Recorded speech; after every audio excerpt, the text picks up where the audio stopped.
면접에 지각하고 옷은 진흙투성이인 지원자를 오직 회장님 혼자만의 감정적인 판단으로 특채하시다니. 언니, 배가 고파. 조금만 기다려. 오늘 면접 끝나고 빵 사올게. 언니 너무 추워. 새벽 5시 반지하 단칸방의 작은 창문 너머로 차가운 기운이 스며듭니다. 한아름은 낡은 이불을 동생들 몸 위로 끌어올리며 조심스럽게 자리에서 일어섭니다. 방바닥의 냉기가 맨발을 타고 올라오지만 난방을 켤 여유는 없습니다. 낡은 옷장 문을 열자 검정색 정장 한 벌이 외롭게 걸려 있습니다. 아름은 옷을 꺼내며 깊은 숨을 들이쉽니다. 오늘은 태산복지재단 면접일입니다. 서류 심사를 통과했다는 연락을 받았을 때 아름은 처음으로 이 어둡고 좁은 공간에서 벗어날 수 있다는 희망을 느꼈습니다. 작은 거울 앞에 섭니다. 거울 속 얼굴은 20살치곤 너무 지쳐 보입니다. 밤샘 아르바이트와 동생들 뒷바라지로 뺨은 야위었고 눈가엔 피로가 깊이 새겨져 있습니다. 하지만 오늘만큼은 달라 보여야 합니다. 당당하고 밝고 희망찬 청년처럼 보여야 합니다. 낡은 화장대 서랍에서 립스틱 하나를 꺼냅니다. 어머니가 남기신 유일한 화장품입니다. 조심스럽게 입술에 색을 더하자 거울 속 얼굴이 조금은 생기를 되찾은 것처럼 보입니다. 부엌 구석에서 라면 한 봉지를 꺼냅니다. 동생들이 일어나면 이걸로 아침을 해줘야 합니다. 아름 자신의 몫은 없지만 괜찮습니다.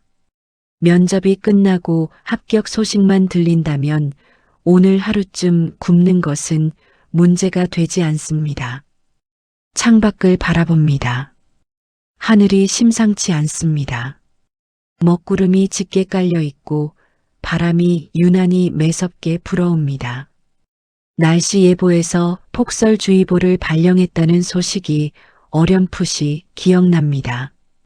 아름은 옷장 맨 밑칸에서 낡은 방한복을 꺼냅니다.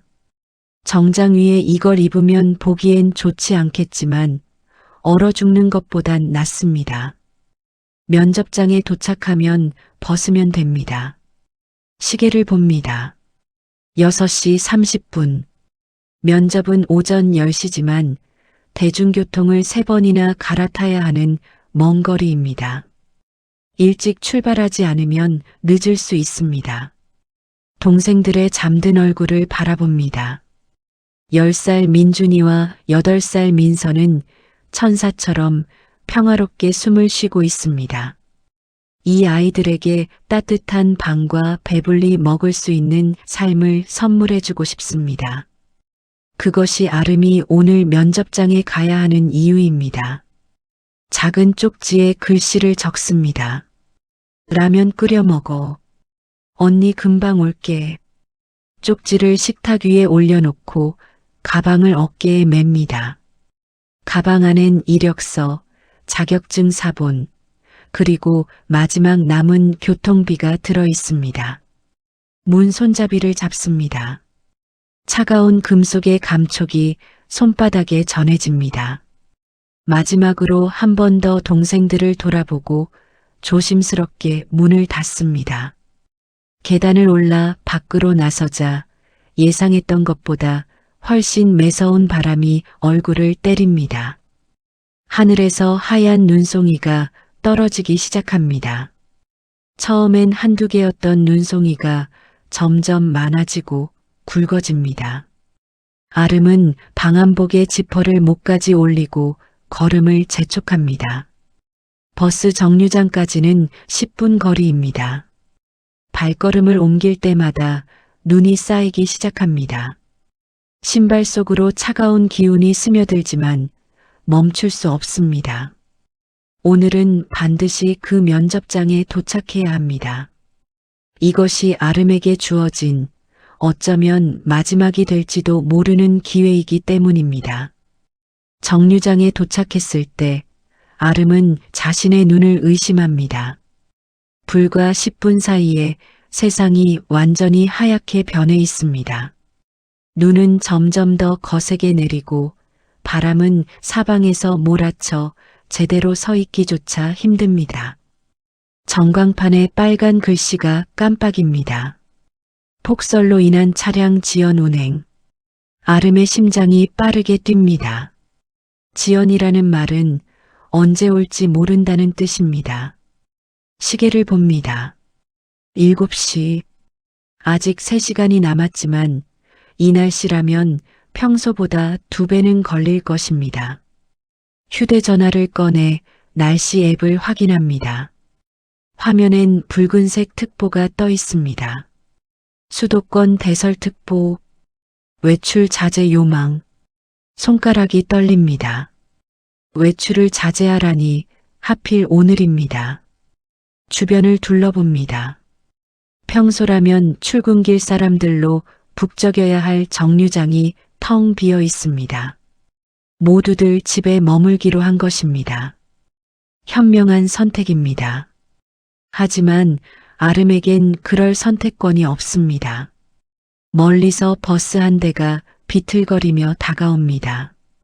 눈길에 미끄러질 듯 위태롭게 움직이는 모습이 마치 아름 자신의 처지 같습니다. 버스가 멈춰섭니다. 문이 열리자 기사님이 고개를 내밉니다. 아가씨, 오늘 어디 급한데 가세요? 이 날씨에 버스 운행이 언제 중단될지 몰라요. 아름은 고개를 끄덕이며 버스에 오릅니다. 면접이 있어서요. 꼭 가야 합니다. 버스 안은 텅 비어 있습니다. 평소라면 10,000원이었을 시간인데 승객은 아름 혼자뿐입니다. 창밖으로 세상이 점점 더 하얗게 물들어갑니다. 와이퍼가 미친 듯이 움직이지만 앞유리는 계속해서 눈으로 뒤덮입니다. 버스는 느린 속도로 움직입니다. 평소라면 10분이면 도착할 거리를 30분째 가고 있습니다. 아름은 손목시계를 몇 번이고 확인합니다. 시간은 무정하게 흘러갑니다. 첫 번째 환승지에 도착합니다. 내리는 순간 눈보라가 얼굴을 때립니다. 숨을 쉬기조차 힘들 정도로 바람이 강합니다. 지하철역으로 향하는 계단이 눈으로 완전히 뒤덮여 있습니다. 한 걸음 한 걸음 조심스럽게 내려갑니다. 지하철역 안은 혼란스럽습니다. 전광판엔 연착과 지연 안내가 끊임없이 흐르고 사람들은 불안한 표정으로 서성입니다. 역무원의 안내 방송이 울려 퍼집니다. 승객 여러분께 안내 말씀드립니다. 폭설로 인해 일부 구간 운행이 중단될 예정입니다.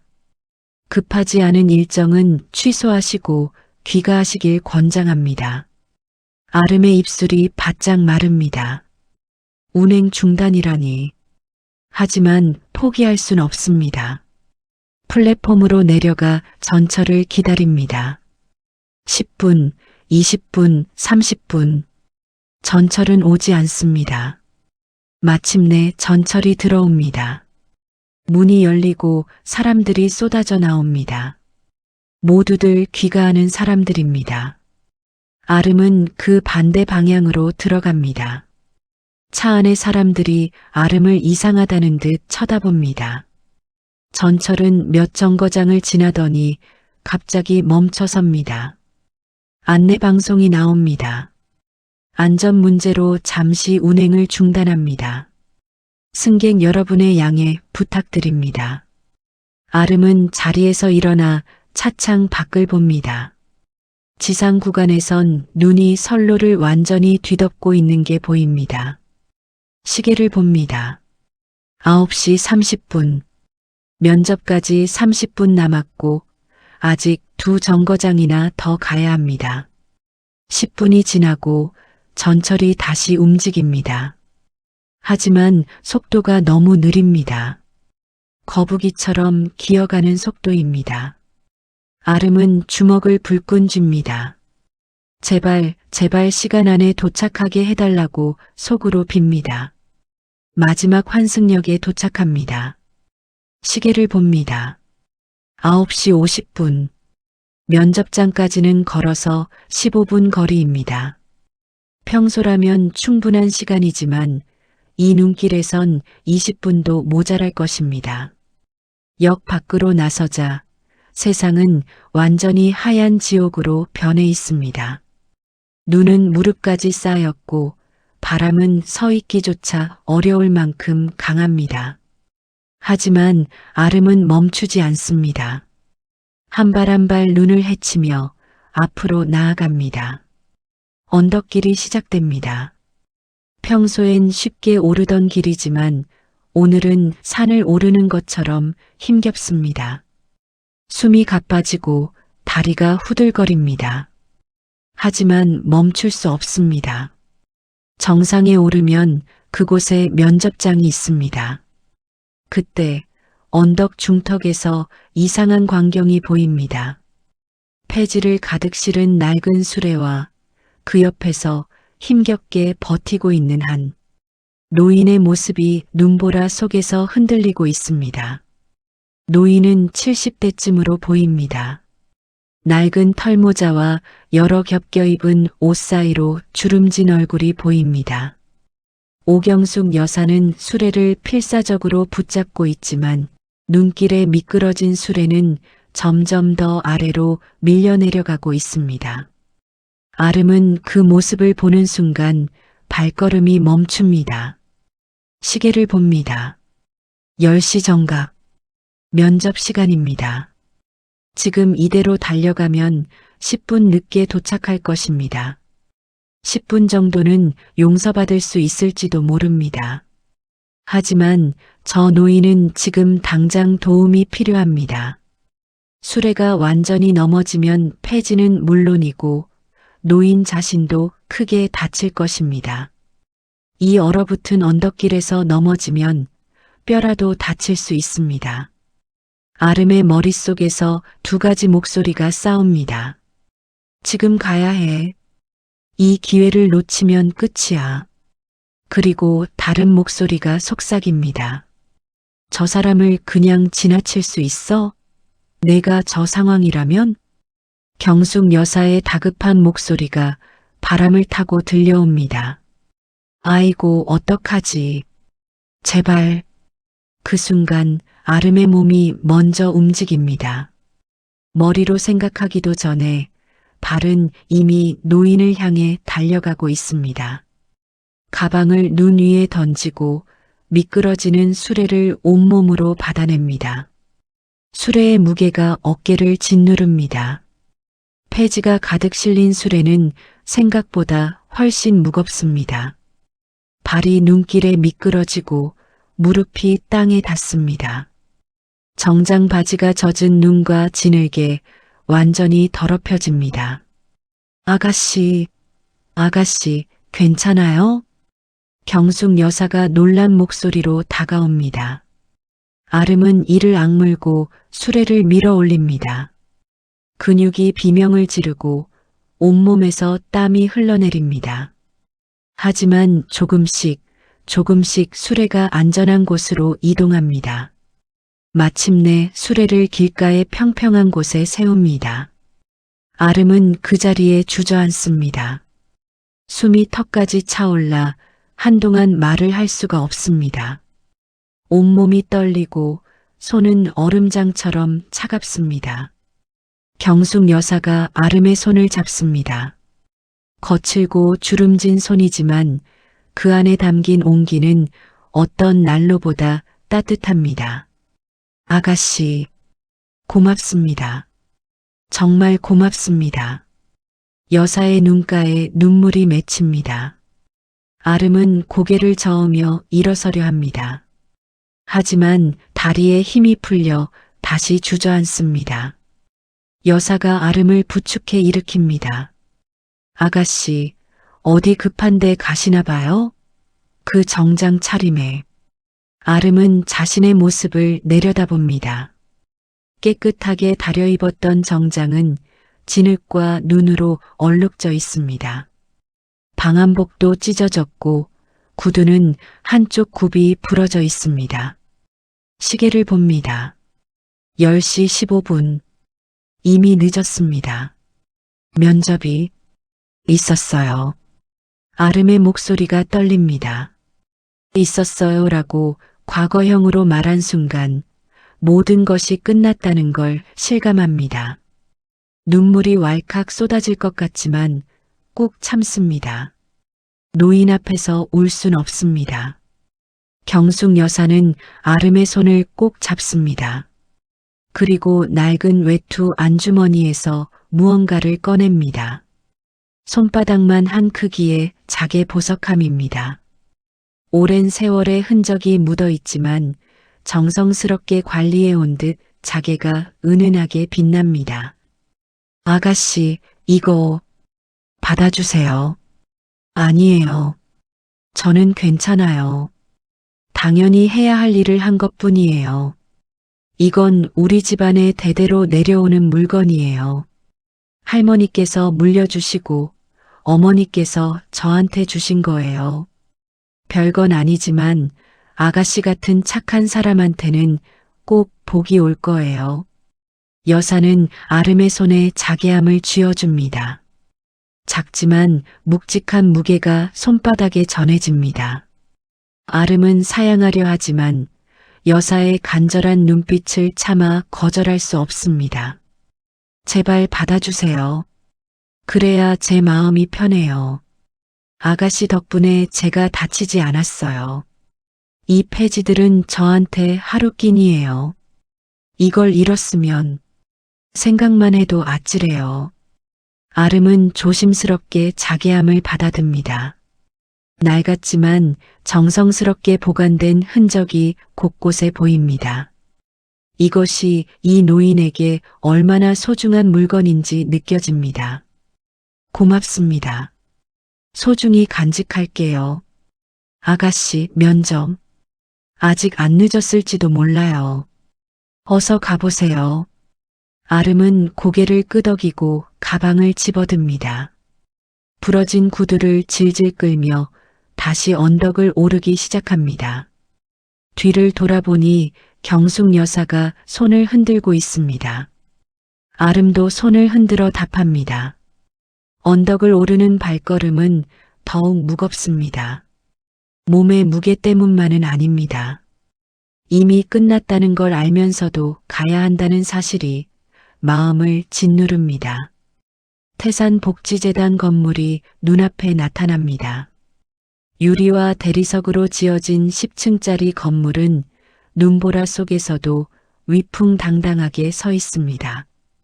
평소라면 설레는 마음으로 올려다봤을 건물이 오늘은 마치 심판의 전당처럼 느껴집니다. 회전문을 밀고 들어서자 따뜻한 남방 바람이 얼굴을 감쌉니다. 로비는 대리석 바닥이 반짝이고 천장엔 화려한 샹들리에가 걸려 있습니다. 안내 데스크의 직원이 아름을 보더니 눈을 크게 뜹니다. 아름은 자신의 모습을 로비 유리창에 비춰봅니다. 진흙투성이 정장, 찢어진 방한복, 부러진 구두, 흐트러진 머리. 마치 폭풍을 뚫고 온 사람 같습니다. 실제로 폭풍을 뚫고 왔지만요. 저 면접 보러 왔는데요. 한아름입니다. 안내 데스크 직원이 컴퓨터를 확인합니다. 아, 10시 면접이시죠? 지금 10시 35분인데요. 30분 이상 지각이십니다. 죄송합니다. 폭설 때문에 다들 같은 날씨였는데 다른 지원자분들은 제 시간에 오셨어요. 일단 3층 면접실로 올라가 보세요. 차가운 말투가 아름의 가슴을 후벼 팝니다. 엘리베이터를 타고 3층으로 올라갑니다. 거울에 비친 자신의 모습이 너무나 초라합니다. 손으로 머리를 정리하고 옷에 진흙을 털어내려 하지만 소용없습니다. 면접실 앞 대기실엔 아무도 없습니다. 다들 면접을 끝내고 간 것입니다. 아름은 의자에 앉아 숨을 고릅니다. 가방에서 이력서를 꺼내는데 서류도 눈에 젖어 구겨져 있습니다. 한아름 씨, 들어오세요. 문이 열리고 안내 목소리가 들립니다. 아름은 떨리는 다리로 일어나 면접실로 들어갑니다. 긴 테이블 뒤에 3명의 면접관이 앉아 있습니다. 가운데 앉은 중년 남성이 인사팀장으로 보입니다. 앉으세요. 아름이 의자에 앉자 3명의 면접관이 동시에 아름의 모습을 훑어봅니다. 그들의 눈빛에서 실망과 불쾌함이 역력히 보입니다. 한아름 씨, 30분 넘게 지각하셨는데요. 사유가 뭡니까? 죄송합니다. 폭설 때문에 교통편이. 오늘 날씨는 새벽부터 예보되어 있었습니다. 다른 지원자들은 일찍 출발해서 제 시간에 도착했습니다. 가운데 면접관의 말투가 날카롭습니다. 아름은 할 말을 잃습니다. 맞습니다. 더 일찍 출발할 수도 있었습니다. 하지만 경숙 여사를, 게다가 복장도 면접에 적합하지 않네요. 우리 재단은 전문성과 책임감을 중시합니다. 첫 면접부터 이런 모습을 보이시면 왼쪽의 여성 면접관이 말을 잇습니다. 그녀의 목소리엔 차가운 비난이 담겨 있습니다. 오는 길에 도움이 필요한 분이 계셔서. 아름이 작은 목소리로 변명을 시도하지만 오른쪽 면접관이 서류를 덮으며 말합니다. 한아름 씨, 선의는 좋습니다.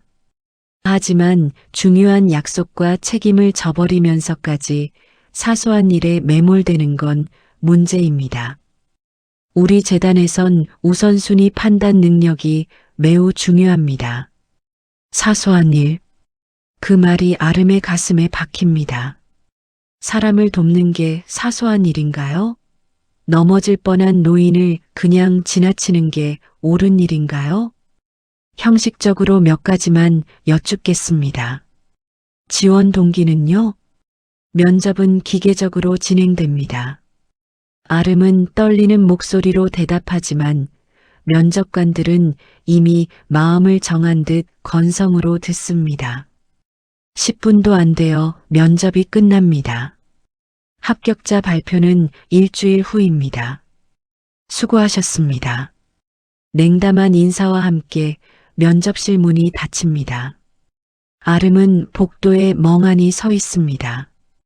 일주일 후라는 말은 형식일 뿐 이미 결과는 정해진 것입니다. 엘리베이터를 타고 로비로 내려옵니다. 로비 한쪽엔 재단의 역사를 소개하는 전시 공간이 있습니다. 대형 사진 속엔 태산복지재단 설립자인 강태산 회장의 젊은 시절 모습이 보입니다. 가난 속의 서민계속도 꿈을 잃지 않았던 청년, 은인의 도움으로 성공한 후 사회에 환원하다. 사진 밑의 설명이 아이러니하게 느껴집니다. 아름은 로비 구석 의자에 앉습니다. 갈 곳이 없습니다. 집으로 돌아가 동생들 얼굴을 어떻게 봐야 할까요? 빵을 사오겠다던 약속도, 좋은 소식을 가져오겠다던 다짐도 모두 거짓이 되어버렸습니다. 가방을 열어 물병을 꺼내려다 경숙 여사가 준 자개 보석함이 눈에 들어옵니다. 아름은 그것을 꺼내 손바닥에 올려놓습니다. 은은한 자개빛이 로비의 조명을 받아 반짝입니다. 이것 때문에 모든 걸 잃었지만 후회는 되지 않습니다. 그 순간 다시 돌아간다 해도 아름은 똑같은 선택을 할 것입니다. 그게 옳은 일이니까요. 자개함을 다시 가방에 넣으려는 순간 손이 미끄러집니다. 자개함이 대리석 바닥에 떨어지며 구르기 시작합니다. 아름은 황급히 몸을 일으키지만 자계암은 이미 로비 구석 기둥 뒤로 굴러가 버립니다. 아름은 기둥 쪽으로 다가가려다 갑자기 현기증을 느낍니다. 아침을 굶은 데다 눈길을 헤매고 수레를 밀고 긴장된 면접까지 몸이 한계에 다다른 것입니다. 괜찮아. 잠깐만. 아름은 벽을 짚고 기둥 쪽으로 가려 하지만 눈앞이 흐려집니다. 결국 그 자리에 주저앉고 맙니다. 자계암은 저 멀리 기둥 뒤에 보이지만 손이 닿지 않습니다. 죄송합니다. 여사님. 작은 중얼거림과 함께 아름은 로비 바닥에 쓰러집니다. 의식이 흐릿해지는 가운데 누군가 다급하게 달려오는 발소리가 들립니다. 강태산 회장은 10층 집무실에서 눈 덮인 서울을 내려다보고 있습니다. 70대 중반의 나이지만 여전히 꼿꼿한 자세와 날카로운 눈빛을 지닌 그는 태산복지재단을 일군 전설적인 인물입니다. 회장님, 오늘 면접은 모두 종료되었습니다. 비서가 서류를 가져옵니다. 회장은 서류를 훑어보다가 한 지원자의 이름에서 손을 멈춥니다. 한아름. 35분 지각, 부적절한 복장, 면접관 소결란에는 부적격이라는 평가가 적혀 있습니다. 이 지원자는 왜 탈락시켰나? 지각에다 복장도 엉망이었다고 합니다. 오는 길에 누군가를 도와주느라 늦었다는데 면접관들은 우선순위 판단 능력이 부족하다고 평가했습니다. 회장의 눈빛이 변합니다. 누군가를 도와주느라 늦었다. 그 말이 회장의 기억을 건드립니다. 40년 전 자신도 그랬습니다. 중요한 시험을 앞두고 쓰러진 노인을 업고 병원까지 달려갔었죠. CCTV 화면 좀 보세. 예. 무슨 로비 CCTV 말이네. 오늘 면접 본 사람들 영상. 비서가 의아해하지만 곧 태블릿을 가져옵니다. 회장은 화면을 빠르게 넘기며 면접 지원자들의 모습을 확인합니다. 깔끔한 정장 차림의 젊은이들이 당당하게 들어오는 모습들. 그리고 한 여성이 화면에 나타납니다. 진흙투성이 옷에 부러진 구두를 끌며 들어오는 모습. 하지만 그 눈빛만큼은 포기하지 않은 사람의 것입니다. 한아름입니다. 회장은 화면을 멈추고 확대합니다.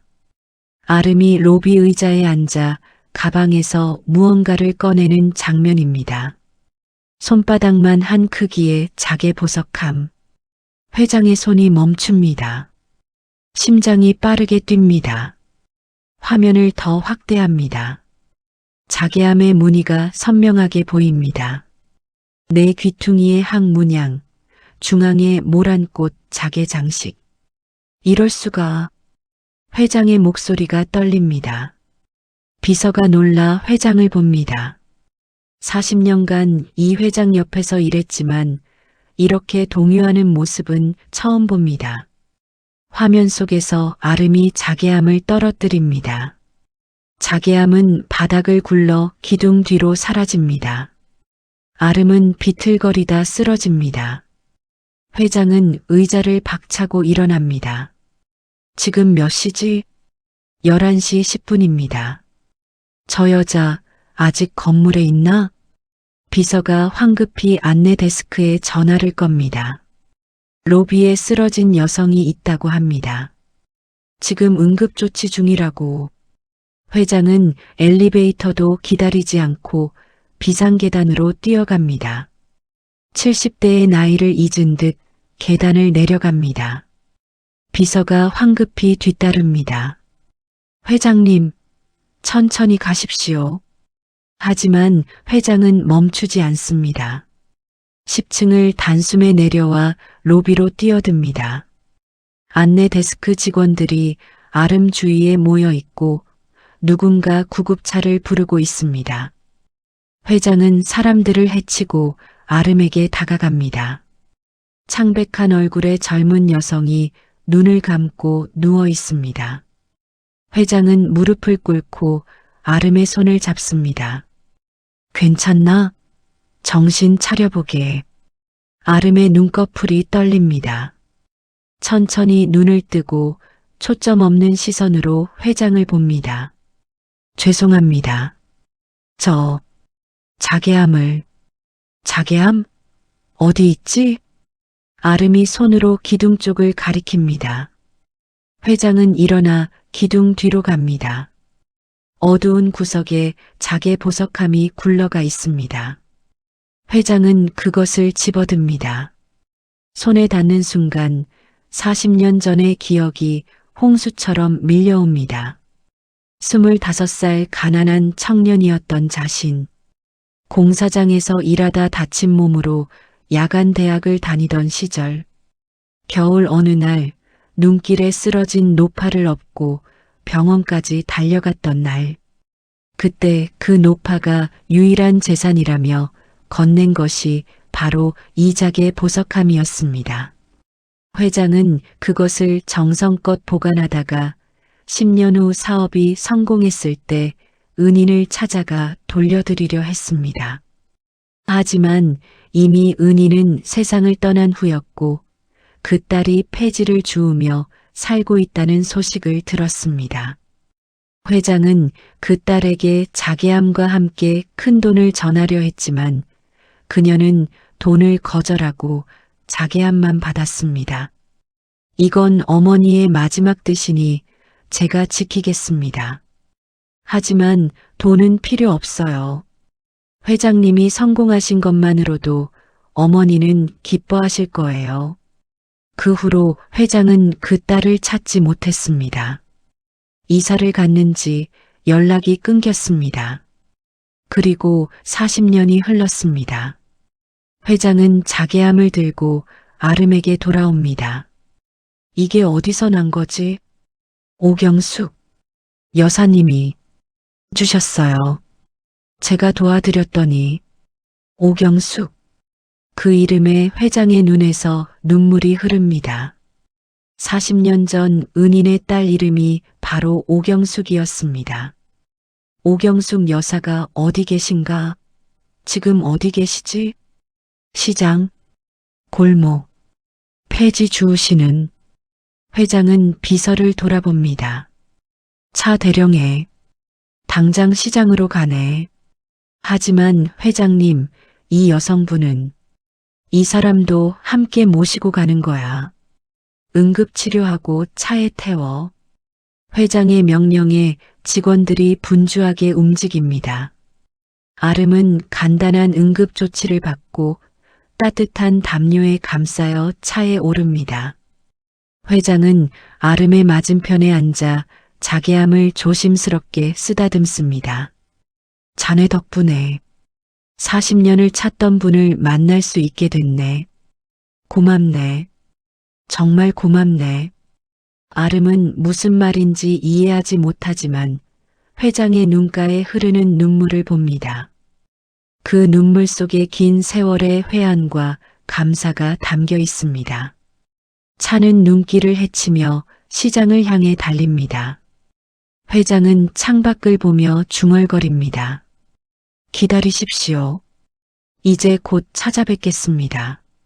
차는 서울 동북쪽 낡은 재래시장 골목에 멈춰섭니다. 눈은 여전히 내리고 있지만 시장 사람들은 묵묵히 자신의 일을 하고 있습니다. 좁은 골목 사이로 생선 굽는 냄새와 떡볶이 향이 뒤섞여 흘러나옵니다. 강태산 회장은 차에서 내려 주위를 둘러봅니다. 40년 전 이곳에서 은인의 딸을 마지막으로 봤습니다. 그때도 겨울이었고 눈이 내렸습니다. 하지만 그때와 달리 이제 이 골목은 낡고 쇠락해 보입니다. 오경숙 여사를 찾아야 하네. 폐지 수레를 끌고 다니신다고 했지? 비서와 운전기사가 사방으로 흩어져 사람들에게 묻습니다. 회장도 직접 노점상 주인들에게 다가갑니다. 혹시 오경숙이라는 분 아십니까? 폐지를 주우시는. 아, 경숙이 할매요? 저기 골목 안쪽에 계실 거예요. 매일 그 근처에서 폐지 정리하시거든요. 회장은 그쪽으로 급히 걸어갑니다. 뒤따라오던 아름도 비틀거리며 차에서 내려 회장을 따라갑니다. 몸은 여전히 무겁지만 이 상황이 어떻게 흘러가는지 보고 싶습니다. 좁은 골목 안쪽, 낡은 단층 건물 처마 아래에서 오경숙 여사가 젖은 폐지를 펼쳐 말리고 있습니다. 눈에 젖은 폐지는 죗값을 받을 수 없기에 한 장 한 장 정성스럽게 펴서 말립니다. 회장은 그 모습을 보는 순간 발걸음이 멈춥니다.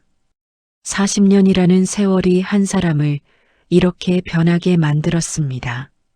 한때 단정했던 모습은 온데간데 없고 구부정한 등과 주름진 얼굴만이 남았습니다.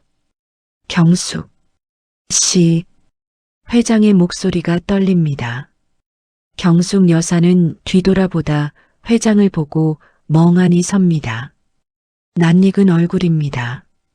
어디서 봤을까? 여사는 기억을 더듬습니다.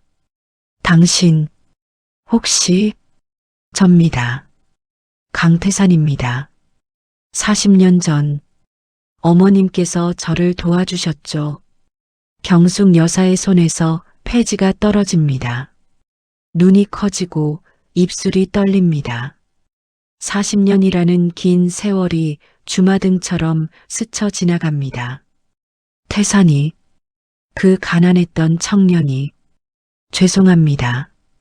진작 찾아뵀어야 했는데 연락이 끊겨서. 회장은 주머니에서 자개 보석함을 꺼냅니다. 경숙 여사는 그것을 보는 순간 손으로 입을 막습니다.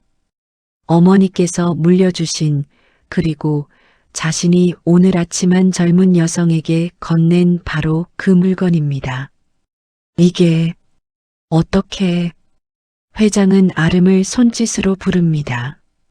아름이 다가오자 경숙 여사는 아름을 알아봅니다. 아가씨, 면접은 어떻게 됐어요? 아름은 고개를 숙입니다. 떨어진 것 같아요. 하지만 괜찮아요. 회장은 두 사람을 번갈아 봅니다. 무슨 일이 있었던 겁니까? 경숙 여사가 오늘 아침 일을 설명합니다. 언덕길에서 수레가 넘어질 뻔했던 것, 아름이 면접을 포기하고 자신을 도와준 것, 그 보답으로 자개함을 건넨 것. 회장은 이야기를 들으며 눈시울이 붉어집니다. 그렇군요. 당신이. 회장은 아름을 돌아봅니다. 자네가 경숙 씨를 도와준 덕분에 이 자개함이 다시 제 손에 돌아왔네. 그리고 제가 40년간 찾던 분을 만날 수 있었어. 아름은 상황을 이해하기 시작합니다. 이 자개함이 회장과 경숙 여사를 이어주는 고리였다는 것을. 40년 전 경숙 씨 어머님께서 쓰러지셨을 때 제가 병원까지 모셨습니다. 그때 어머님께서 이 자개함을 주시며 언젠가 큰 사람이 될 거니 이걸 지니고 다니거라 하셨죠. 그 말씀대로 저는 성공했고 은혜를 갚으려 했지만. 회장의 목소리가 메입니다. 경숙 여사도 눈물을 흘립니다. 어머니, 돌아가시기 전까지 회장님 이야기를 자주 하셨어요. 내가 도운 그 청년이 잘 되길 바란다고. 그게 유일한 소원이라고. 두 사람은 눈 내리는 골목에서 마주보며 눈물을 흘립니다. 40년이라는 시간이 만든 빚이 오늘 한 젊은 여성의 선택으로 인해 갚아질 기회를 얻은 것입니다. 회장은 경숙 여사의 손을 잡습니다. 이제 제가 보답할 차례입니다. 늦었지만 반드시. 하지만 그때 회장의 휴대전화가 울립니다. 비서가 급한 목소리로 말합니다. 회장님, 긴급 이사회가 소집되었습니다. 이사들이 회장님의 갑작스러운 행동에 대해 문제를 제기하고 있습니다. 회장의 표정이 굳습니다. 재단 내부에는 회장의 결정을 탐탁지 않게 여기는 세력이 있습니다. 특히 조카인 강민재 상무는 늘 회장 자리를 노려왔습니다. 지금 당장 돌아가셔야 합니다. 안 그러면 회장은 휴대전화를 끊고 경숙 여사를 봅니다. 죄송합니다. 급한 일이 생겼습니다. 하지만 곧 다시 찾아뵙겠습니다. 약속드립니다. 경숙 여사는 고개를 끄덕입니다. 괜찮아요. 회장님 일이 더 중요하죠. 회장은 아름에게도 말합니다. 자네도 함께 가세. 할 이야기가 많네. 하지만 아름은 고개를 젓습니다. 저는 여사님과 함께 있을게요. 회장님 일 보고 오세요. 회장은 잠시 망설이다 고개를 끄덕입니다. 차에 오르기 전 마지막으로 두 사람을 돌아봅니다. 눈 내리는 골목에 서 있는 늙은 여인과 젊은 여성. 그 모습이 40년 전 자신과 은인의 모습처럼 보입니다. 차가 떠나고 아름과 경숙 여사만 남습니다. 여사는 아름의 손을 잡습니다. 아가씨, 면접 떨어진 게 제 때문이죠? 아니에요. 제가 선택한 거예요. 후회하지 않아요. 착한 아이. 정말 착한 아이야. 두 사람은 눈 내리는 골목에서 손을 꼭 잡고 섭니다. 아직 모든 게 해결된 건 아니지만 적어도 이 순간만큼은 따뜻합니다. 태산복지재단 이사회실은 냉랭한 분위기로 가득합니다. 긴 타원형 테이블 양쪽에 12명의 이사들이 앉아 있고 상석은 비어 있습니다. 강태산 회장이 올 자리입니다. 강민재 상무가 시계를 보며 혀를 찹니다. 40대 중반의 그는 날카로운 눈매와 계산적인 표정을 지니고 있습니다. 회장의 조카이지만 혈연보다는 권력에 더 관심이 많은 인물입니다. 30분째 기다리고 있습니다. 회장님은 긴급 이사회보다 개인적인 일이 더 중요하신 모양이군요. 민재의 말에 몇몇 이사들이 고개를 끄덕입니다. 재단 내부에는 오래전부터 두 파벌이 존재했습니다. 회장의 이념을 따르는 보수파와 민재를 중심으로 한 실리파입니다. 강 상무님 말씀이 맞습니다.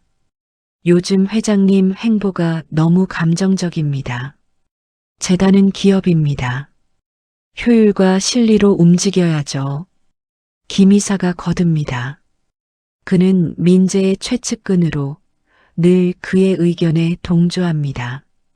그때 문이 열리고 강태산 회장이 들어옵니다. 눈에 젖은 코트를 벗지도 않은 채 급히 달려온 흔적이 역력합니다. 기다리게 해서 미안하네. 회장이 상석에 앉자 민재가 바로 입을 엽니다. 삼촌, 아니 회장님, 오늘 무슨 일이 있었습니까? 면접 중에 갑자기 로비로 뛰어내려가서 지원자를 차에 태우고 어디론가 사라지셨다던데요? 개인적인 일이었네.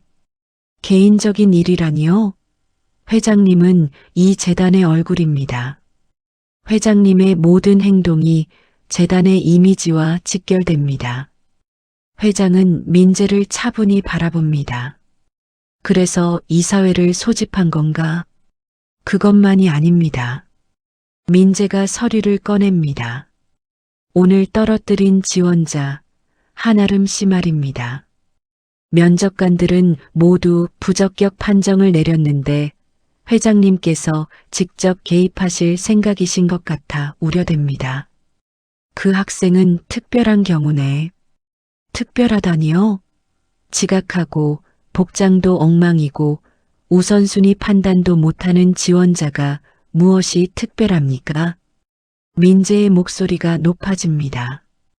다른 이사들도 수군거립니다. 회장은 잠시 침묵합니다. 오경숙 여사와의 인연, 40년 전 이야기를 여기서 꺼내야 할까요? 하지만 이들은 이해하지 못할 것입니다. 이들에게 은혜와 의리는 숫자로 환산되지 않는 무용한 가치일 뿐입니다. 한아름 학생은 면접 오는 길에 위험에 처한 노인을 도왔네. 그것 때문에 지각한 거야. 그게 이유가 됩니까? 우리 재단은 책임감 있는 인재를 원합니다. 개인적인 선의로 조직의 약속을 어기는 사람이 아니라요. 김 이사가 가세합니다. 맞습니다. 그런 판단력이라면 나중에 더 큰 문제를 일으킬 겁니다.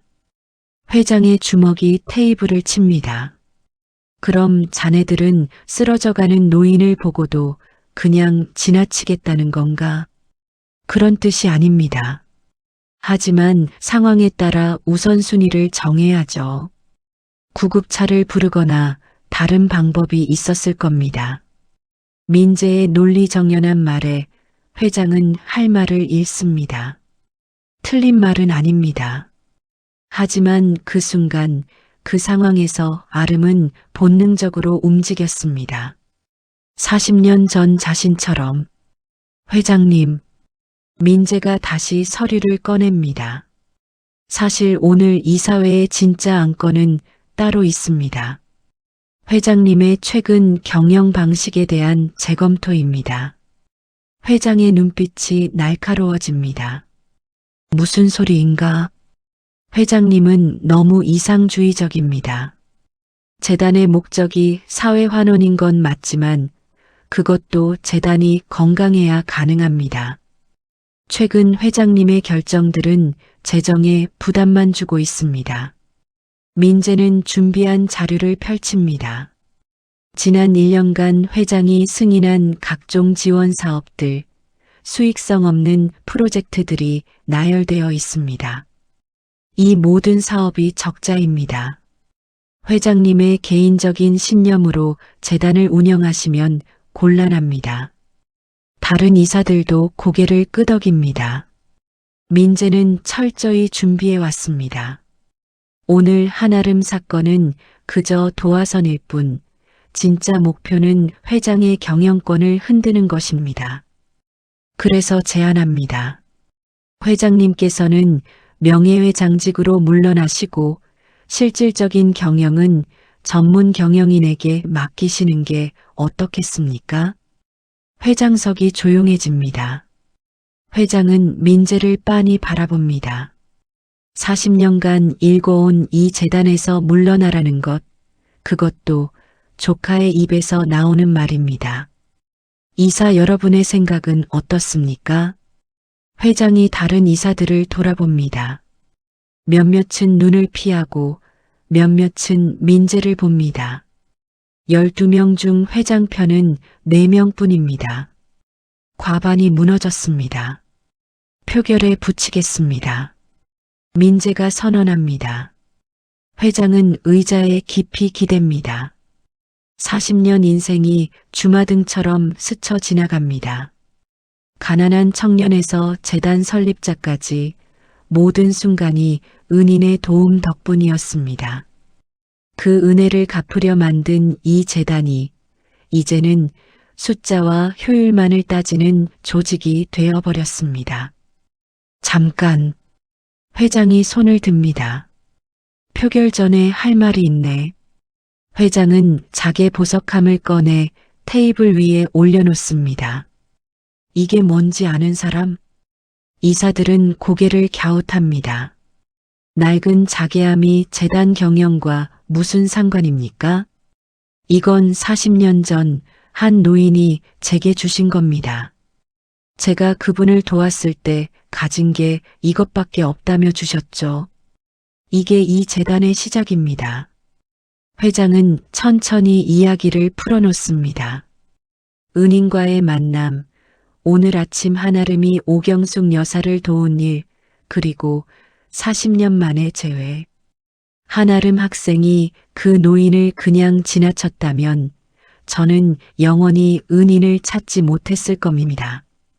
면접 시간을 지키는 것과 사람을 구하는 것, 어느 게 더 중요합니까? 민재는 냉소를 띱니다. 감동적인 이야기입니다. 하지만 그건 회장님의 개인사입니다. 재단은 이야기가 아니라 결과로 말해야 합니다. 그렇다면 결과를 보여주지. 회장이 자리에서 일어섭니다. 한 달만 시간을 주게. 제 방식이 틀렸는지, 자네들 방식이 옳은지 증명하겠네. 한 달이요? 그래. 한 달 안에 제가 이 재단의 진정한 가치를 보여주지 못한다면 명예회장직으로 물러나겠네. 이사회실이 술렁입니다. 회장 스스로 퇴로를 막은 것입니다. 민재는 속으로 미소 짓습니다. 한 달이면 충분합니다. 늙은 이상주의자가 뭘 보여줄 수 있겠습니까? 좋습니다. 한 달 드리죠. 표결은 보류되고 회장은 이사회실을 나섭니다. 복도에 선 회장의 등은 조금 더 구부정해 보입니다. 비서가 다가옵니다. 회장님, 괜찮으십니까? 괜찮네. 이제 시작일 뿐이야. 회장은 창밖을 봅니다. 눈은 그쳤지만 하늘은 여전히 잿빛입니다. 한 달, 40년 인생이 걸린 한 달이 시작됩니다. 다음 날 아침, 한아름은 반지하 방에서 눈을 뜹니다. 어젯밤 집에 돌아와 동생들에게 면접 결과를 말하지 못했습니다. 그저 아직 결과 안 나왔어라고만 했을 뿐입니다. 핸드폰이 울립니다. 모르는 번호입니다. 아름은 조심스럽게 전화를 받습니다. 한아름 씨입니까? 태산복지재단입니다. 아름의 심장이 뜁니다. 탈락 통보일까요? 회장님께서 오늘 오전 10시에 다시 만나고 싶어 하십니다. 시장 골목으로 오실 수 있으신가요? 예. 시장이요? 네. 오경숙 여사님도 함께 계십니다. 주소를 문자로 보내드리겠습니다. 전화가 끊기고 아름은 멍하니 앉아 있습니다. 무슨 일일까요? 혹시 어제 일 때문에 문제가 된 걸까요? 시계를 봅니다. 9시. 1시간 안에 준비해서 나가야 합니다. 아름은 서둘러 씻고 그나마 깨끗한 옷을 꺼내 입습니다. 동생들은 아직 자고 있습니다. 시장 골목에 도착하니 이미 강태산 회장과 오경숙 여사가 작은 식당 앞에 서 있습니다. 여사는 어제와 달리 깨끗한 옷을 입고 있고 얼굴에는 미소가 번져 있습니다. 아가씨, 이리 와요. 경숙 여사가 아름의 손을 잡습니다. 회장도 따뜻한 미소로 아름을 맞이합니다. 어제는 제대로 인사도 못했네. 다시 한번 감사하네. 자네가 아니었다면. 회장은 경숙 여사를 바라봅니다. 이분을 다시 만나지 못했을 거야. 세 사람은 식당 안으로 들어갑니다. 소박하지만 따뜻한 국밥집입니다. 주문을 하고 앉자 회장이 이야기를 시작합니다. 어젯밤 경숙 씨와 긴 대화를 나눴네. 40년 동안 못다한 이야기들을. 경숙 여사가 고개를 끄덕입니다. 회장님이 어머니께서 돌아가신 후에도 저희를 계속 찾으셨다는 걸 어젯밤에야 알았어요. 제가 이사를 다니느라. 아니네. 제가 더 열심히 찾았어야 했어. 40년이란 시간을 허비하게 해서 미안하네. 두 사람의 눈가가 붉어집니다. 아름은 그 모습을 보며 가슴이 뭉클해집니다. 그래서 말인데 회장이 봉투 하나를 꺼냅니다. 이건 40년치 이자까지 포함한 금액이네. 경숙 씨께서 받으셔야 해. 하지만 경숙 여사는 고개를 젓습니다. 회장님, 저는 그럴 수 없어요. 어머니께서 도운 건 돈을 바라고 한 게 아니었어요. 알고 있네. 하지만 이건 제 마음이네. 부디 받아주게. 이제 편하게 사시게. 경숙 여사의 눈에서 눈물이 흐릅니다. 회장님. 회장은 여사의 손을 잡습니다. 저한테 할 수 있는 기회를 주시게. 40년간 갚지 못한 빚을 이제라도 갚게 해주시게. 오랜 침묵 끝에 경숙 여사가 고개를 끄덕입니다. 회장은 안도의 한숨을 쉽니다. 그리고 회장이 아름을 봅니다. 한아름 씨, 자네도 이 인연의 고리를 이어준 중요한 사람이네. 저는 당연한 일을 한 것뿐이에요. 당연한 일을 하는 게 가장 어려운 세상이네. 어제 이사회에서 큰일이 있었어. 회장은 어제 이사회에서 있었던 일을 담담히 이야기합니다. 조카의 도전, 표결 위기, 그리고 한 달의 시간. 제 방식이 틀렸다고들 하더군. 효율과 실리만 따져야 한다고. 하지만 자네를 보며 확신했네. 제 길이 틀리지 않았다는 걸. 아름은 고개를 숙입니다. 회장님, 제 때문에 문제가 생긴 거라면. 아니네. 이미 오래전부터 있던 문제였어. 자네는 그걸 수면 위로 끌어올린 것뿐이네. 회장은 다른 봉투를 꺼냅니다. 이건 자네한테 드리고 싶은 제안이네. 아름이 봉투를 받아듭니다. 안에는 채용 통보서가 들어 있습니다. 태산복지재단 특별 채용 합격이라는 문구가 보입니다. 이건 하지만 면접에서 면접관들의 평가는 틀렸네. 진짜 인재를 알아보지 못한 거야. 자네는 우리 재단이 가장 필요로 하는 사람이네. 회장님, 저는 그럴 자격은 충분하네. 경숙 여사가 아름의 손을 잡습니다. 아가씨, 받으세요. 아가씨는 자격이 있어요. 회장이 덧붙입니다. 그리고 자네 가족을 위한 숙소도 준비했네. 재단 소유의 아파트인데 빈 채로 있는 게 몇 채 있어서 말이야. 동생들과 함께 따뜻하게 지낼 수 있을 거야. 아름은 말문이 막힙니다. 어제까지만 해도 절망 속에 있었는데 하루 만에 모든 게 바뀌었습니다. 꿈을 꾸는 것 같습니다. 회장님, 정말 감사합니다. 하지만 이건 너무 크지 않네. 자네가 어제 경숙 씨께 한 일에 비하면 작은 것이네. 회장은 자개 보석함을 꺼내 테이블 위에 놓습니다. 이 자개함은 40년간 세 사람의 운명을 이어줬네. 경숙 씨 어머님, 경숙 씨, 그리고 저. 이제 네 번째 사람에게 전달할 때가 된 것 같네. 회장은 자개함을 아름 쪽으로 밉니다. 이건 이제 자네가 가지게. 희망을 잇는 증표로 말이야. 아름은 떨리는 손으로 자개함을 받습니다. 작지만 묵직한 무게가 손바닥에 전해집니다. 그 안에는 40년의 세월과 세 사람의 인연이 담겨 있습니다. 언젠가 자네도 이 자개함을 다른 누군가에게 전하게 될 거야. 그렇게 선행은 이어지는 거네. 경숙 여사가 눈물을 닦으며 말합니다. 어머니께서 기뻐하실 거예요. 당신의 선의가 이렇게 계속 이어지는 걸 보시면. 식당 안은 따뜻한 침묵으로 가득합니다.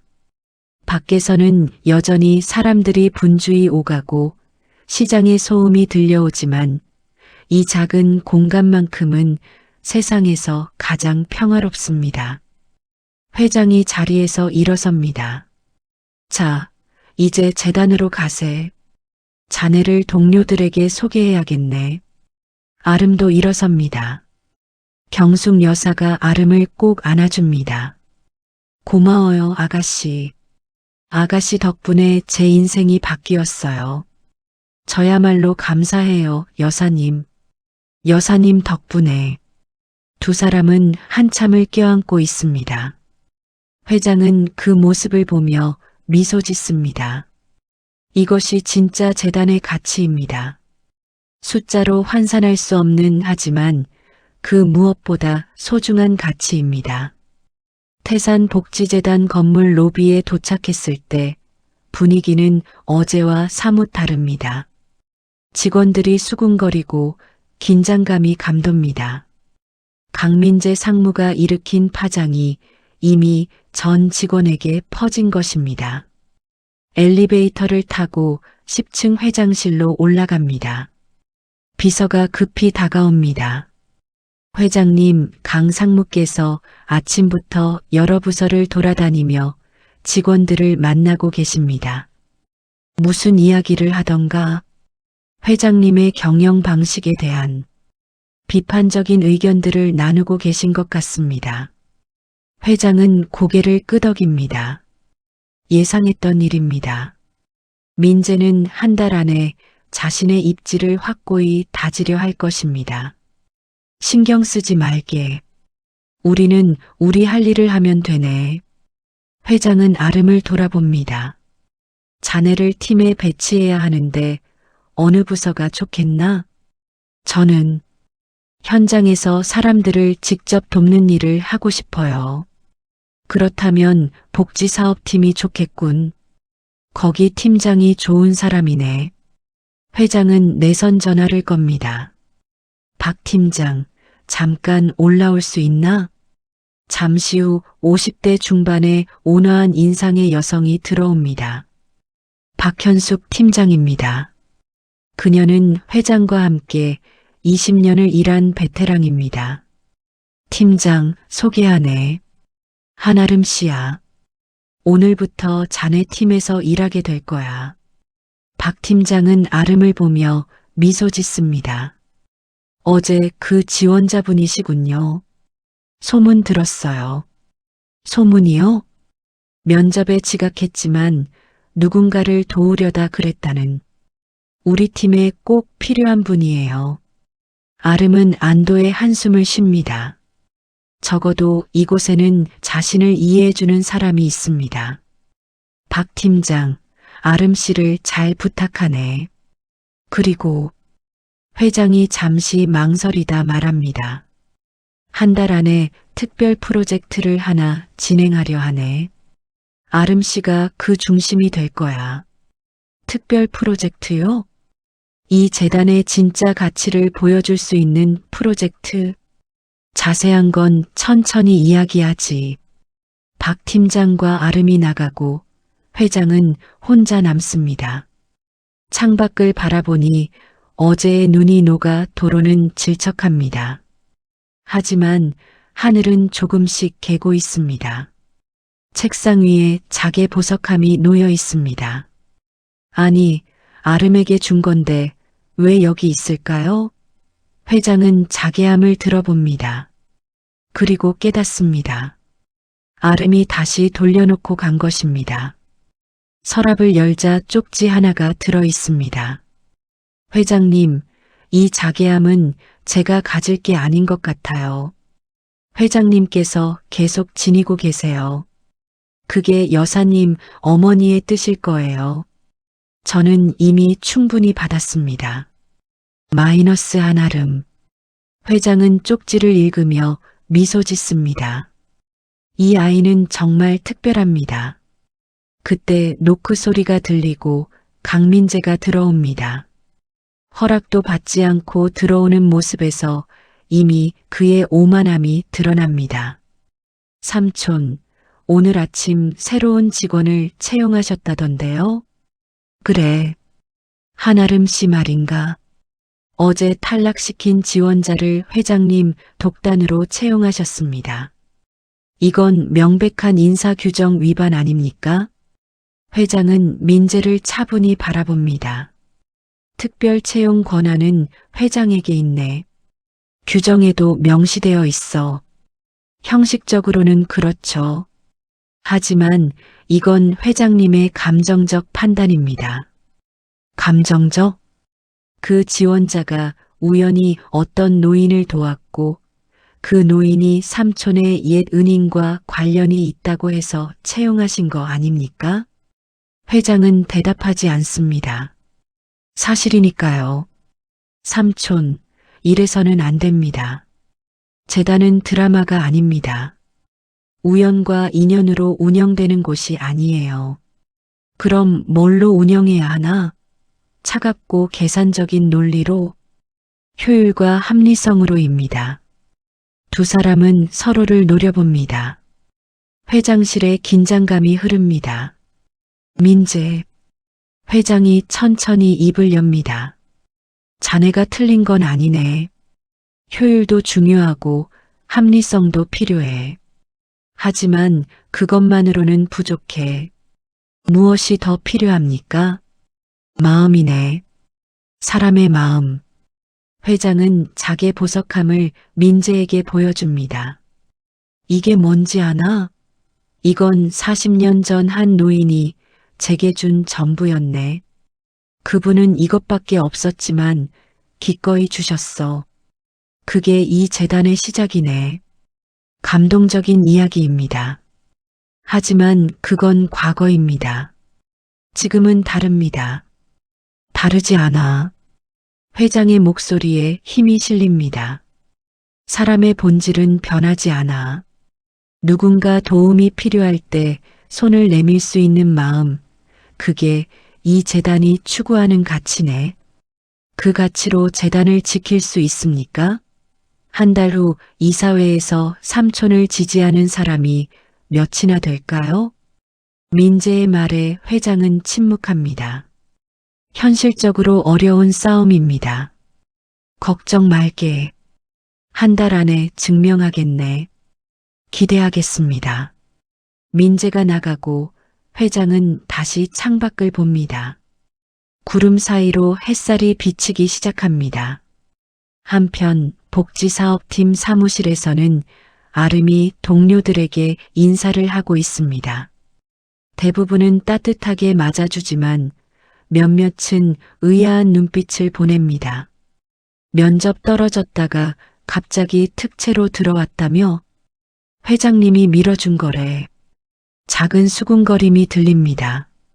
아름은 신경 쓰지 않으려 하지만 마음 한구석이 불편합니다. 박 팀장이 아름을 자리로 안내합니다. 신경 쓰지 마세요. 곧 다들 인정하게 될 거예요. 제가 정말 도움이 될 수 있을까요? 물론이죠. 자신감을 가지세요. 아름은 책상에 앉아 주변을 둘러봅니다. 며칠 전까지만 해도 상상할 수 없었던 풍경입니다. 따뜻한 사무실, 깨끗한 책상, 함께 일할 동료들. 가방에서 경숙 여사가 준, 아니, 다시 회장실에 두고 온 자개함을 떠올립니다. 그 자개함처럼 자신도 누군가에게 희망을 전하는 사람이 되고 싶습니다. 휴대전화가 울립니다. 동생 민준입니다. 누나, 정말이야? 우리 이사 간대? 어떻게 알았어? 아까 재단에서 전화 왔어. 다음 주에 이사 갈 수 있대. 누나, 고마워. 동생의 기쁜 목소리에 아름의 눈가가 뜨거워집니다. 드디어 아이들에게 따뜻한 집을 선물할 수 있게 되었습니다. 민준아, 누나 열심히 일할게. 우리 행복하게 살자. 응, 누나도 이제 행복해. 전화를 끊고 아름은 창밖을 봅니다. 햇살이 눈 녹은 거리를 비추고 있습니다. 긴 겨울이 끝나고 봄이 오고 있습니다. 한 달이 흐릅니다. 태산복지재단은 그 어느 때보다 분주합니다. 강태산 회장이 직접 주도하는 희망 있기 프로젝트가 시작되었기 때문입니다.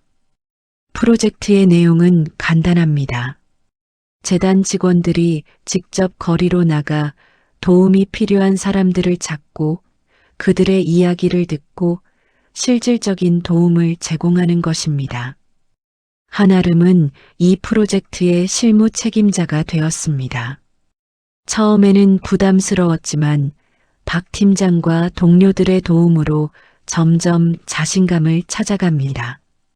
첫 번째 주 아름은 오경숙 여사와 같은 처지의 폐지 수집 노인들을 찾아다닙니다. 그들에게 안전 장비를 지원하고 겨울 의류를 제공하고 정기 건강검진을 연결해 줍니다. 두 번째 주 아름의 과거처럼 반지하에서 어려운 삶을 사는 가정들을 방문합니다. 아이들에게 학용품과 도서를 지원하고 부모들에게는 직업 교육 기회를 제공합니다. 세 번째 주 프로젝트는 SNS를 통해 알려지기 시작합니다. 한 유튜버가 아름의 활동을 촬영해 올렸고 영상은 빠르게 퍼져나갑니다. 태산복지재단의 진짜 모습을 봤습니다. 화려한 행사가 아니라 골목 구석구석을 찾아다니며 조용히 손을 내미는 모습, 영상의 댓글란은 감동의 메시지로 가득합니다. 재단에 대한 긍정적인 여론이 형성되고 기부금도 늘어납니다. 네 번째 주, 한 달의 마지막 주입니다. 드디어 이사회가 열립니다. 이사회실은 한 달 전과 똑같이 긴장감으로 가득합니다. 하지만 한 가지 다른 점이 있습니다. 회장석 옆에 큰 스크린이 준비되어 있다는 것입니다. 강태산 회장이 자리에 앉자 강민재가 입을 엽니다. 한 달이 지났습니다.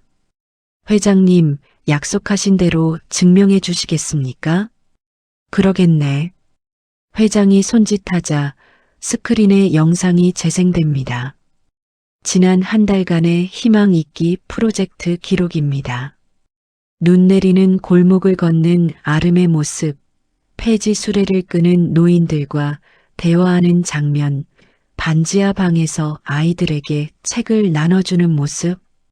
한 달간 우리는 300명의 어르신들을 도왔습니다.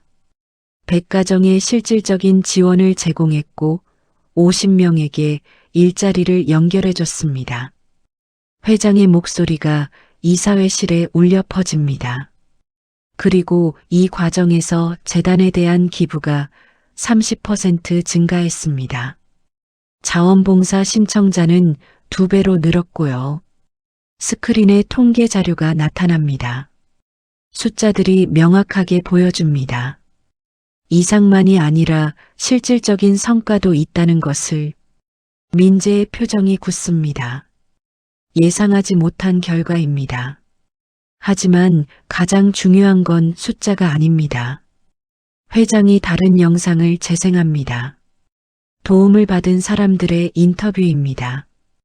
재단 덕분에 겨울을 따뜻하게 보낼 수 있었어요. 제 아이가 처음으로 새 책가방을 매게 됐어요. 누군가 저를 기억해 준다는 게, 그게 가장 큰 선물이었습니다.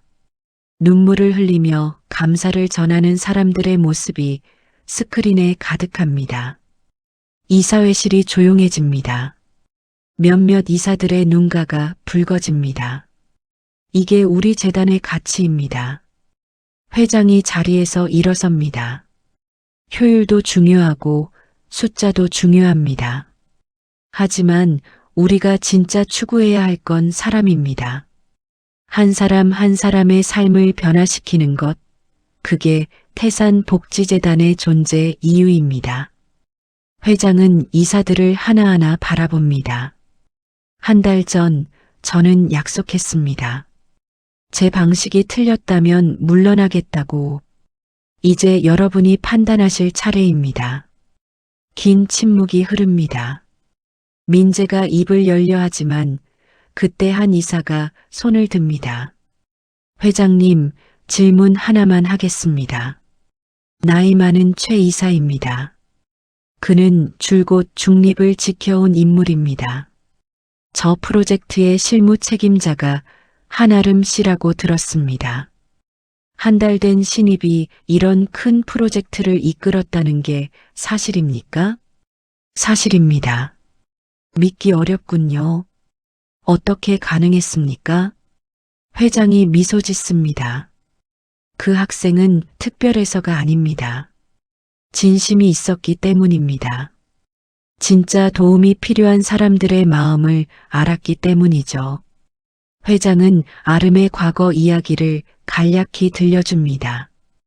반지하 단칸방, 어린 동생들, 면접을 포기하고 노인을 도운 일. 그 학생은 단순히 일을 한 게 아닙니다. 자신의 경험을 나눈 겁니다. 그래서 사람들이 마음을 열었고 진짜 변화민계소가 일어났습니다. 최 이사가 고개를 끄덕입니다. 알겠습니다. 그가 손을 듭니다. 저는 회장님을 지지합니다. 1명, 2명, 3명. 손이 올라가기 시작합니다. 한 달 전 회장 편이었던 4명에 더해 새로 5명이 손을 듭니다. 과반을 넘어섰습니다. 민재는 믿을 수 없다는 표정으로 주위를 둘러봅니다. 한 달 전 자신을 지지했던 이사들이 등을 돌린 것입니다. 이사 여러분, 민재가 말을 시작하려 하지만 회장이 손을 듭니다. 민재, 회장의 목소리가 부드러워집니다. 자네 말이 틀린 건 아니었네. 효율과 합리성은 정말 중요해. 하지만 그것만으로는 사람의 마음을 움직일 수 없어. 회장은 민재에게 다가갑니다. 자네도 이 프로젝트에 참여해보지 않겠나? 직접 현장에 나가보게. 그러면 이해하게 될 거야. 민재는 대답하지 않습니다. 하지만 그의 눈빛에서 조금의 흔들림이 보입니다. 이사회가 끝나고 회장은 복지사업팀 사무실로 향합니다. 아름과 팀원들이 모여 있습니다. 한아름 씨, 회장이 부릅니다. 아름이 긴장된 얼굴로 다가옵니다. 자네 덕분에 재단이 제 길을 찾았네. 고맙네. 아니에요, 회장님. 저야말로. 회장은 주머니에서 자개 보석함을 꺼냅니다. 한 달 전에 이걸 자네에게 주려 했었지. 하지만 자네가 돌려놨더군. 그건 회장님이 가지고 계셔야 한다고 생각해서요. 이제 진짜로 줄 때가 된 것 같네. 회장은 자개함을 아름의 손에 쥐어줍니다. 이건 희망을 잇는 증표네. 40년 전 한 노인이 제게 희망을 줬고 저는 그 희망으로 여기까지 왔어. 이제 자네가 그 희망을 다른 이들에게 전할 차례야. 아름은 떨리는 손으로 자개함을 받습니다. 낡았지만 여전히 은은하게 빛나는 자개가 눈에 들어옵니다. 회장님, 자네는 이미 증명했네. 자네야말로 이 자개함을 가질 자격이 있어. 회장은 주변 직원들을 봅니다. 여러분, 한아름 씨를 본받으십시오. 진심으로 사람을 대하고 포기하지 않는 마음, 그게 우리가 가져야 할 자세입니다. 직원들이 박수를 칩니다. 처음엔 의심의 눈초리를 보냈던 동료들도 이제는 진심으로 아름을 인정합니다. 사무실을 나선 아름은 창밖을 봅니다. 어느새 봄이 와 있습니다. 눈은 다 녹았고 가로수에는 새싹이 돋고 있습니다. 휴대전화가 울립니다. 오경숙 여사입니다. 아가씨, 오늘 저녁에 우리 집에 올래요? 저희 집들이 하는 날이에요. 정말요? 이사하셨어요? 네, 회장님 덕분에 따뜻한 곳으로 이사했어요. 아가씨도 꼭 와야 해요. 아름은 미소 짓습니다. 네, 꼭 갈게요. 우리 동생들도 데려가도 될까요? 당연하죠. 많이 오세요. 전화를 끊고 아름은 손 안에 자개함을 봅니다. 이 작은 보석함이 얼마나 많은 사람의 운명을 바꿨는지, 그리고 이제 자신도 그 인연의 고리 안에 있습니다. 저녁 경숙 여사의 새 집은 웃음소리로 가득합니다. 아름과 동생들, 회장과 몇몇 재단 직원들, 그리고 프로젝트를 통해 도움을 받은 이웃들이 모여 있습니다. 회장이 잔을 듭니다. 오늘 이 자리에 계신 모든 분께 감사드립니다. 우리는 서로에게 희망이 되어 주었습니다. 그리고 그 희망은 계속 이어질 것입니다. 모두가 잔을 부딪힙니다. 따뜻한 불빛 아래 서로 다른 사연을 가진 사람들이 한데 모여 웃고 있습니다. 아름은 동생들 옆에 앉아 그 모습을 바라봅니다. 몇 달 전만 해도 상상할 수 없었던 장면입니다. 추운 반지하 방에서 벗어나 이렇게 따뜻한 곳에서 소중한 사람들과 함께 있다는 게 누나 행복해? 민준이 묻습니다. 아름은 동생의 머리를 쓰다듬으며 대답합니다. 응, 정말 행복해. 그리고 작게 덧붙입니다. 우리 이제 시작이야. 더 많은 사람들에게 이 행복을 나눠줄 거야. 창밖으로 봄바람이 불어옵니다.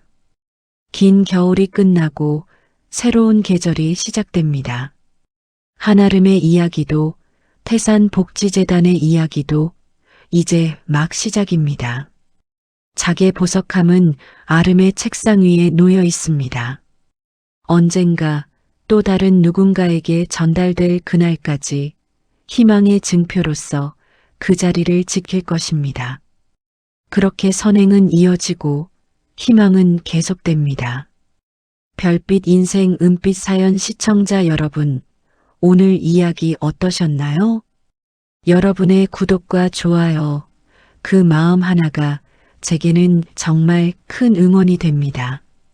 여러분의 하루가 별빛처럼 반짝이고 마음이 은빛처럼 편안하길 진심으로 응원합니다. 항상 함께 해주셔서 감사합니다.